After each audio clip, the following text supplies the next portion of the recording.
Calligraphy has a very long history, and it didn't always look as beautiful as it does today. The earliest Chinese characters appeared during the oracle bone script period, more than 3,000 years ago. At that time, the characters were mainly used for divination, carved onto turtle shells or animal bones, and their shapes were rough and abstract. They were like a secret code, transmitting mysterious messages from ancient people. Then, during the Qin dynasty, a major transformation occurred in writing.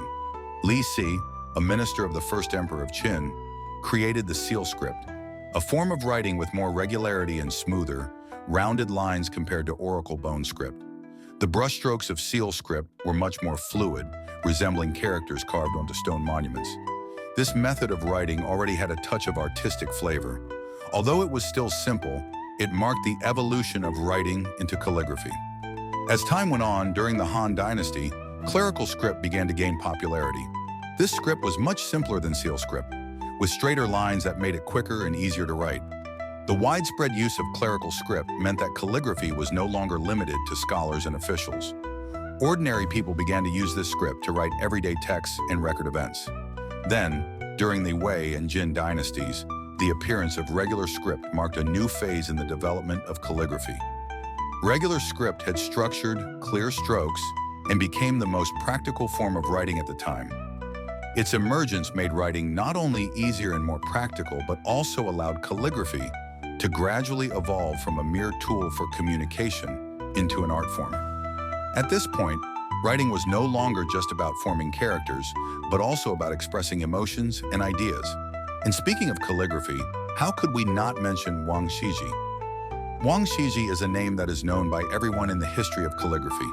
He was a calligraphy master during the Eastern Jin dynasty, and he's often referred to as the Sage of Calligraphy. Wang Shiji's talent for calligraphy was evident from a young age.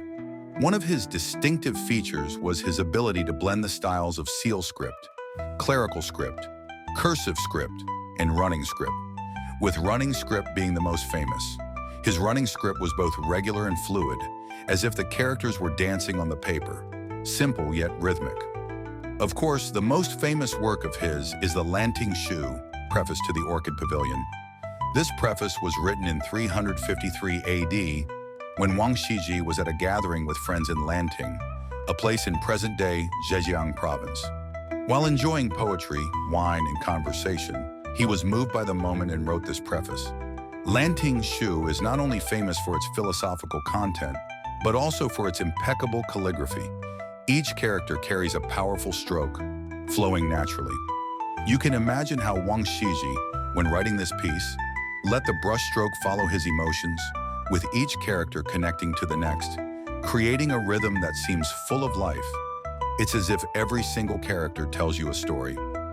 Wang Shiji's calligraphy has undoubtedly had a tremendous influence on later generations of calligraphers. If you look at the calligraphers of the Tang Dynasty, such as Yan Zhenqing and Liu Gongquan, you can clearly see traces of Wang Shiji's influence in their works.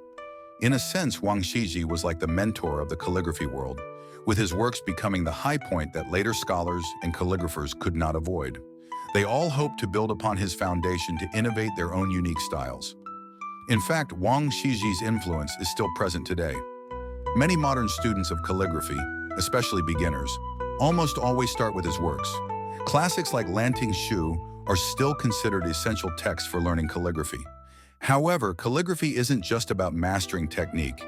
It's more like a form of spiritual cultivation, a way of expressing emotions through brush and ink. Calligraphy, as an art, still provides great inspiration for us today.